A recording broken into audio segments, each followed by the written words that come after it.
நாங்கள் 2004 டிடிஎட் முடித்தோம். ஸ்பெஷல் பேட்சுன்னு. ஏற்கனவே ஜெயலலிதா அம்மாவால் ஸ்டே வாங்கினவங்க, ரெகுலர் படித்தவங்களும் அதில் பாதிக்கப்பட்டு திரும்ப படித்தோம். அதை 10 வருஷம் கழித்து கொடுத்தாங்க. அதை நம்பி நாங்கள் சரி வாழ்க்கை இனிமேலாவது வேலை கிடச்சிரும்னு நினச்சோம். அது சீனியாரிட்டி முறையில் ஒரு வருஷத்துக்கு 2 இன்டர்வியூ வந்துச்சு. செலக்ட் ஆகிடுவோன்னும்போது 2009 இடம் இல்லை, வெயிட் பண்ணுங்கள், அடுத்த பேட்சில் போடுறோன்னு சொன்னாங்க. அதுக்கப்புறம் ஆட்சி மாறி மாறி வந்தது. அதுக்கப்புறம் ஸ்டேட் சீனியாரிட்டி ஆச்சு. அப்புறம் எக்ஸாம் வந்தது.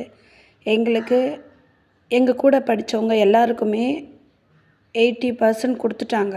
ஒரு 25-30% தான் ஜாப் கொடுக்கல. அதில் பிசி மட்டும்தான். அதில் சில மாவட்டங்கள் மட்டும்தான்.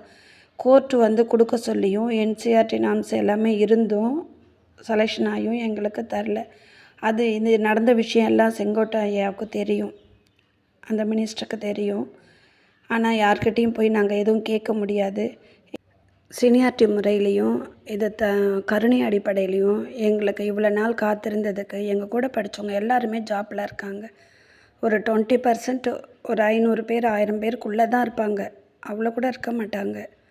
நிறைய பேர் இறந்துட்டாங்க. எல்லாருமே ஓரளவு புவர் ஃபேமிலி தான். இது எதாவது செய்ய முடியுமா? கண்டிப்பாக எங்களுக்கு கருணை செய்வீங்க. இதுக்காக கேஸ்லாம் ஃபைல் பண்ணி ஓகே சொல்லிட்டாங்க. ஆனால் அந்த ஆட்சி மாற்றம் ஏன் செய்யலை, எதுக்கு தரேன்னு சொல்லி ஏமாற்றினாங்க அப்படின்றது எங்களுக்கு தெரியல. அதில் என்ன ப்ராப்ளம் இருக்குது? எல்லாருமே ஓரளவு ஏஜ் தான். எல்லாம் 55 ஆயிடுச்சு, 56 அந்த மாதிரி தான் இருக்கும். அது எங்களுக்கு ஒரு 5 வருஷமாவது ஒரு போஸ்டிங் கொடுத்து எங்களுக்கு அதுக்காக நம்பி இருந்ததுக்காக எங்களுக்கு ஏதாவது இந்த ஆட்சி கண்டிப்பாக சீனியாரிட்டி முறையிலையாவது எங்களுக்கு செய்யணும்னு. இந்த வீடியோ பார்ப்பீங்களா இல்லையான்னு தெரியாது. ஆனால் ரொம்ப கஷ்டப்படுறோம். எங்களுக்கு ஏதாவது ஒரு ஆறுதலுக்காவது இந்த வேலை கிடச்சிரும் அப்படின்ற ஒரு நம்பிக்கையில் வாழ்ந்துட்டோம். எங்களுக்கு அவசியம் அங்கே அரசு ஸ்கூலில் வேலை பார்க்கணுன்னு ஒரு எண்ணம். அது நடக்காமல் தடங்கலாயிட்டே வந்துருச்சு. எங்கள் கூட படித்த மற்ற கேஸ்ட் எல்லாருமே வேலையில் இருக்காங்க. பிசி மட்டும்தான் கொஞ்சம் பேர் தான். அது ஏதாவது ஆவணம் செஞ்சு எங்களுக்கு அவசியம் இதை பார்க்கணும், இந்த மனுவை எடுத்துக்கணும் அப்படின்னு வீடியோவாக போடுறேன். செங்கோட்டன் ஐயாவுக்கு எல்லா விஷயமும் தெரியும். இது என்ன பிரச்சனைன்றது எங்களுக்கு தெரியல.